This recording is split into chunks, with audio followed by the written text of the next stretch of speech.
ये कहानी है आज से 15 साल पहले की, जब एक बहुत बड़ा सूरज से निकला धमाका सोलर प्लेयर हुआ था जिसने ओजोन परत को नष्ट कर दिया था।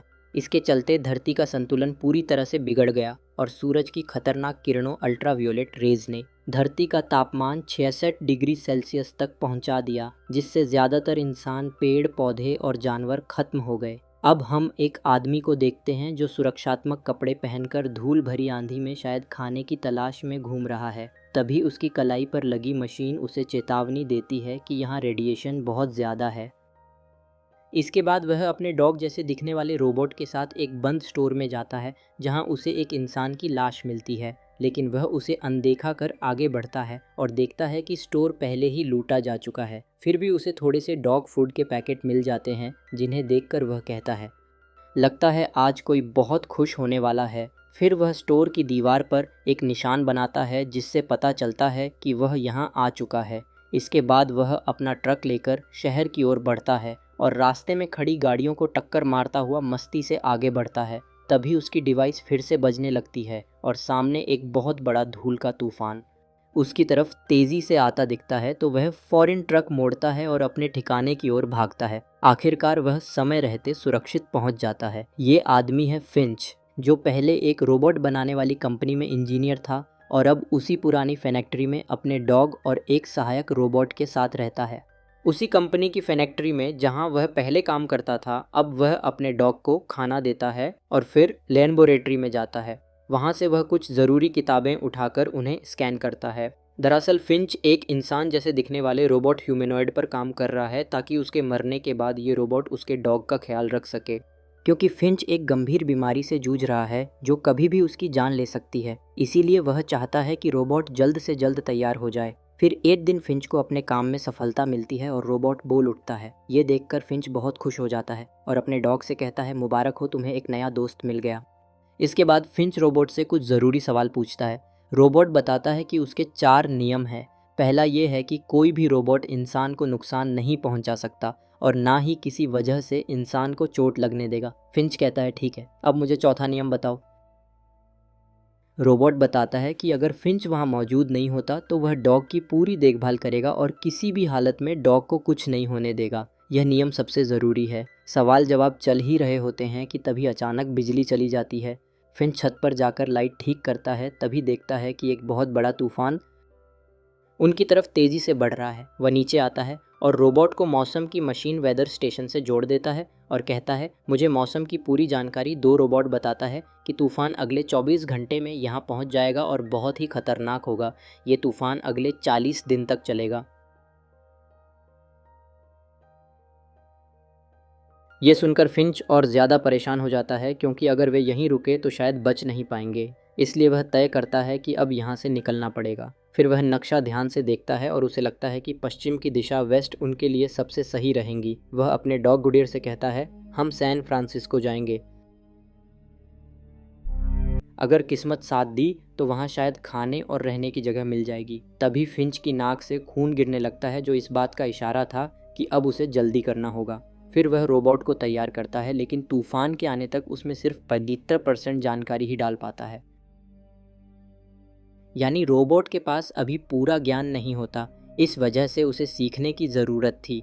फिंच उसे चलना सिखाता है। जैसे जैसे फिंच चलता है, रोबोट भी उसकी नकल करता है। फिर फिंच खाने पीने की चीज़ें और दवाइयाँ लेकर अपनी वैन में पहुँचता है और ये लोग सैन फ्रांसिस्को के लिए निकल पड़ते हैं।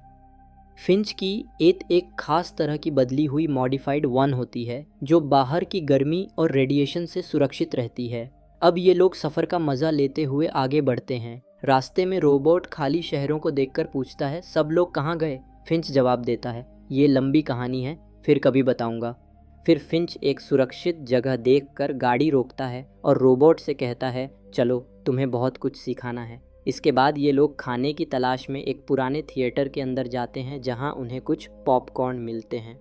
फिंच उन्हें लेकर बाहर आता है और जैसे ही प्लेट पर रखता है, वे पॉपकॉर्न अपने आप उछलने लगते हैं। असल में फिंच रोबोट को यह दिखाना चाहता था कि बाहर का तापमान कितना ज़्यादा है।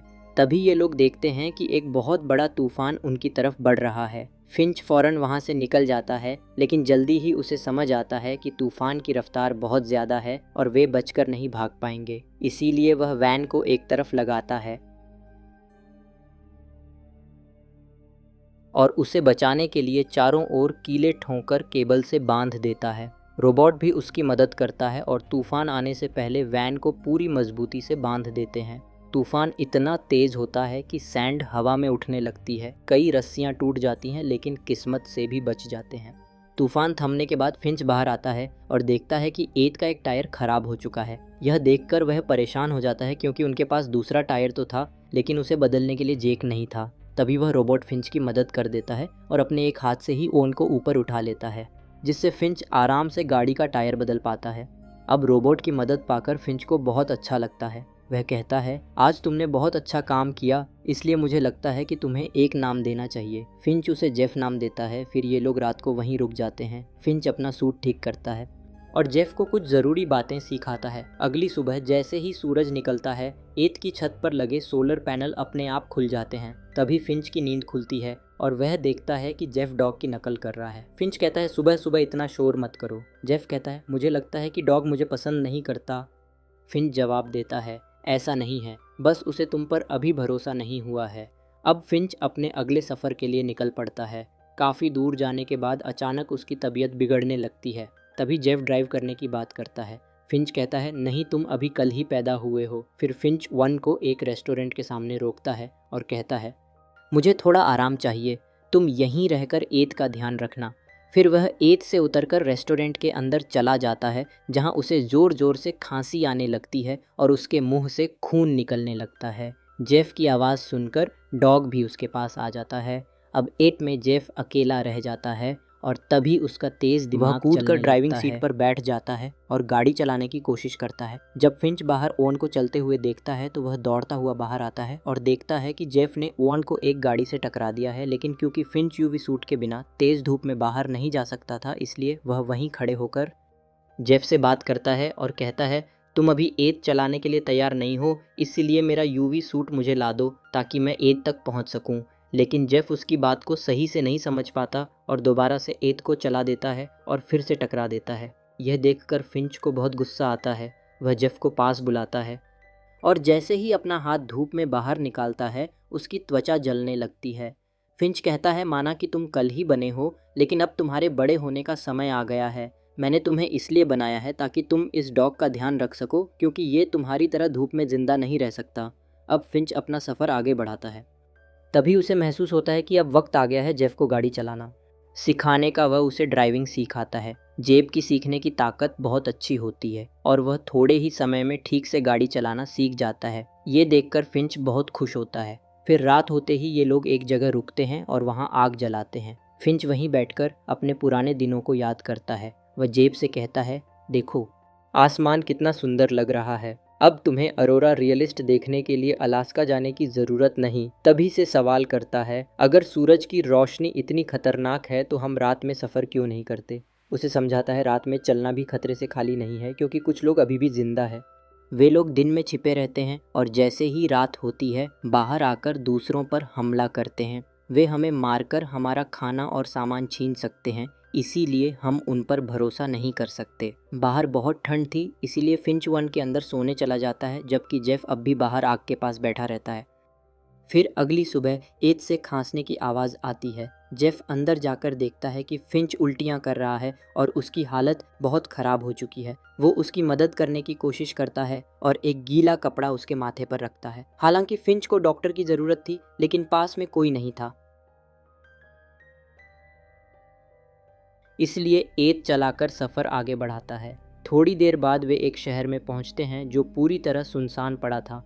एट रोकता है और देखता है कि फिंच गहरी नींद में है। फिर वह डॉग रोबोट के साथ एट से बाहर निकलता है और ज़रूरी चीज़ें ढूंढने अस्पताल जाता है, जहां उसे कुछ दवाइयां और एक जैकेट मिलती है।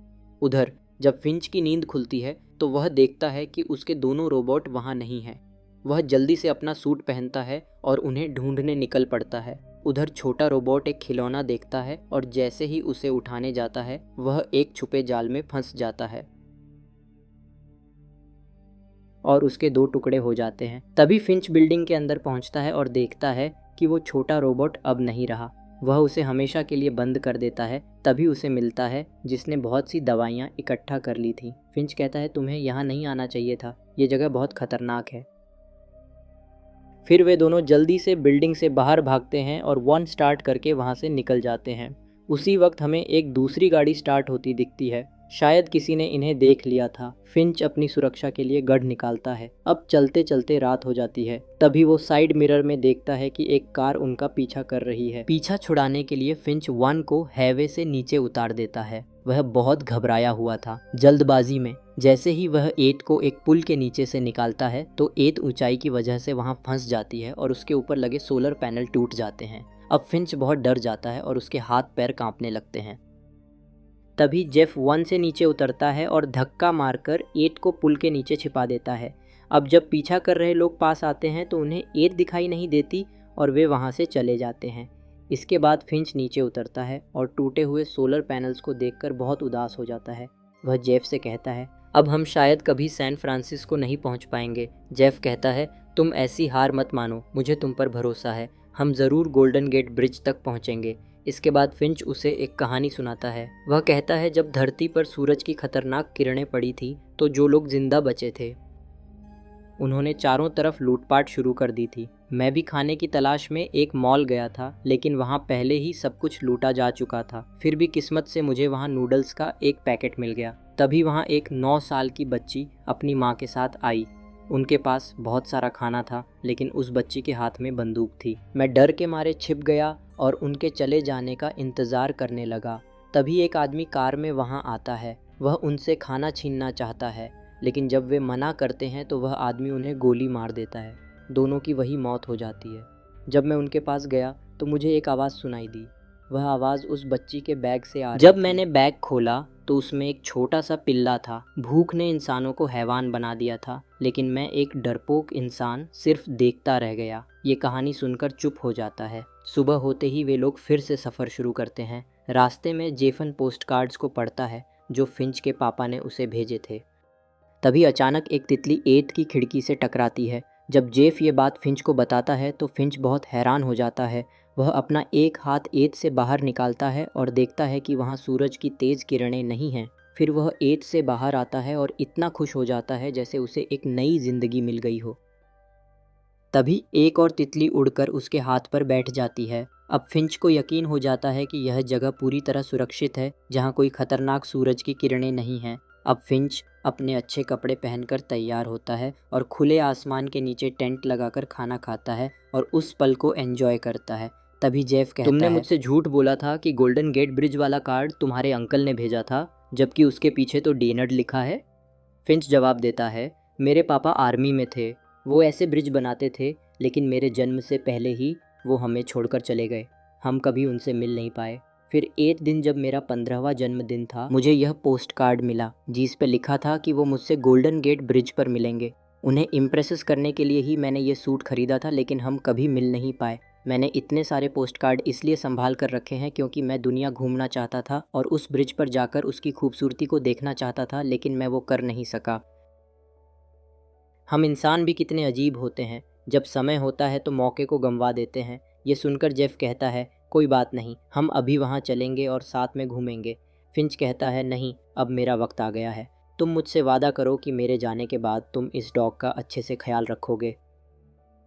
ये सुनकर जेव सिर हिलाकर हाँ करता है। अब फिंच डॉग के साथ खेलने लगता है और जेव को भी साथ खेलने के लिए कहता है, लेकिन डॉग अभी भी जेव पर भरोसा नहीं करता और हर बार बॉल लाकर फिंच को ही देता है। फिंच मुस्कुराकर कहता है कोई बात नहीं, जल्दी ही तुम दोनों अच्छे दोस्त बन जाओगे। तभी अचानक फिंच को खून की उलटी हो जाती है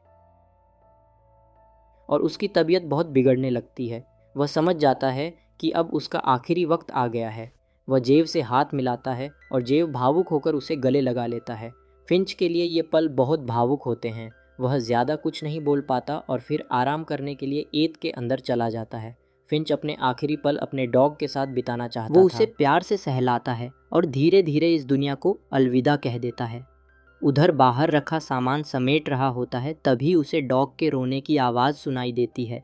वह समझ जाता है कि फिंच अब इस दुनिया में नहीं रहा। इसके बाद वहीं पर फिंच का अंतिम संस्कार करता है। अगली सुबह जब वह उठता है तो देखता है कि गुडईयर बहुत उदास है। फिर जेफ उसे वैसे ही खाना खिलाता है जैसे फ्रेंच उसे सीखा गया था। इसके बाद वो उसके साथ बॉल से खेलने लगता है। धीरे धीरे जेफ और गुडईयर के बीच अच्छी दोस्ती हो जाती है। अब जेफ सैन फ्रांसिस्को की ओर निकल पड़ता है। लगभग 18 घंटे का सफ़र तय करने के बाद वे दोनों गोल्डन गेट ब्रिज पहुंचते हैं। हालांकि इस सफ़र में फिंच उनके साथ नहीं था, जो हमेशा से इस ब्रिज पर आना चाहता था। अब जेफ और गुडईयर पुल पर खड़े होकर वहां की सुंदरता को निहारते हैं। जेफ फिंच की याद में वह पोस्टकार्ड पुल पर चिपका देता है जिस पर उन तीनों का स्केच बना तभी हुआ उसकी था। नज़र एक और नोट पर पड़ती है। उसमें किसी लड़की का नाम और एक पता लिखा होता है। साथ ही लिखा था, हम लोग सुरक्षित हैं, अगर कोई यह नोट पढ़ रहा है तो हम इस पते पर मिलेंगे। इसके बाद जेफ गुडईयर के साथ उस जगह की तलाश में निकल पड़ता है ताकि वह बचे हुए लोगों के साथ मिलकर एक नई शुरुआत कर सके। और इसी के साथ ये मूवी खत्म हो जाती है। वीडियो को देखने के लिए दिल से थैंक्स और हम आपसे मिलते अगले वीडियो। तब तक लाइक, शेयर और सब्सक्राइब करना ना भूलना।